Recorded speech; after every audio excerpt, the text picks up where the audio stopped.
ગુજરાતમાં સૌપ્રથમ પહેલ કચ્છના 281 ગામના કુલ 910 તળાવોને રેવન્યુ રેકોર્ડ પર લાવી બ્યુટિફિકેશન, જળ સંચય અને સંરક્ષણ માટે કલેક્ટર શ્રી આનંદ પટેલના માર્ગદર્શનમાં મહેસૂલી તંત્રની ઝુંબેશરૂપ કામગીરી કરી હતી. કલેક્ટર શ્રી આનંદ પટેલના વિઝન હેઠળ કચ્છના 10 તાલુકાઓમાં કુલ 910 તળાવની અંદાજે 5600 એકરથી વધુની જમીનને નીમ કરવાની કામગીરી પૂર્ણ કરાઈ હતી. વૈજ્ઞાનિક ઢબે જમીન માપણી પ્રક્રિયા બાદ સત્તાવાર દરજ્જાને હુકમથી કચ્છના તળાવોને મહેસૂલી રેકોર્ડમાં મળી નવી ઓળખ. ગુજરાતમાં સૌપ્રથમ વખત કચ્છના મહેસૂલી તંત્ર દ્વારા એટલી મોટી સંખ્યામાં તળાવોને નીમ કરવાના ઝુંબેશને હાથ ધરાઈ હતી, જેના સૌથી મોટો ફાયદો ભૂગર્ભ જળમાં સુધારા બાબતે થશે.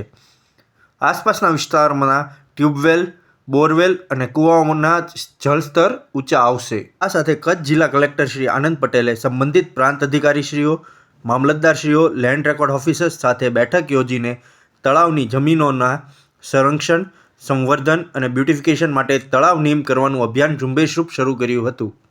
સર, ગુજરાતમાં સૌ પ્રથમવાર 910 તળાવો છે તે રેવન્યુ રેકોર્ડ ઉપર લાવી અને બ્યુટિફિકેશન કરાશે, શું કહેશો? કચ્છ જિલ્લામાં આપણે જાણીએ છીએ છેલ્લા કેટલાક વર્ષોથી ખૂબ સારો વરસાદ વરસી રહ્યો છે અને સરકારશ્રીની સુજલામ સુફલામ યોજના હોય, અલગ અલગ સિંચાઈ વિભાગની યોજનાઓ હોય અને સાથે સાથે ખૂબ મોટા પ્રમાણમાં સામાજિક અને સ્વૈચ્છિક સંસ્થાઓ દ્વારા જળ સંચયના ખૂબ સુંદર કામો થઈ રહ્યા છે.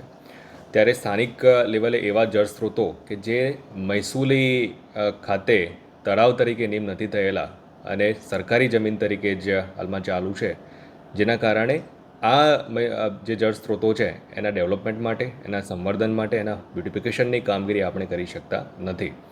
તો આવા લગભગ 910 જેટલા જે જળ સ્ત્રોતો છે એમને આઈડેન્ટિફાઈ કરવામાં આવેલા છે. એમની માપણી સહિતની તમામ કામગીરી પૂર્ણ કરી અને એમને તળાવ તરીકે નીમ કરવાના હુકમો કરવામાં આવેલા છે, જેથી કરીને કાયદેસર રીતે હવે એ તળાવ તરીકે એનું 7/12 એનું પાનું મહેસૂલી રાહે અલગથી થતાં સરકારશ્રીની જેટલી પણ આપણી યોજનાઓ છે અને એ ઉપરાંત સ્થાનિક લેવલે પણ જે સ્થાનિક સ્વરાજની સંસ્થાઓ છે અને સ્વૈચ્છિક સંસ્થાઓ પણ એનું ડેવલપમેન્ટ કરવા માગતા હોય, એના જળ સંચય અંગેના કામો કરવા માગતા હોય, સાથે સાથે ફોરેસ્ટ ડિપાર્ટમેન્ટ વગેરે તરફથી વનીકરણ વગેરેની પણ જે કામગીરી કરવાની થતી હોય તો એ કામગીરી હવે શક્ય એમાં બનશે.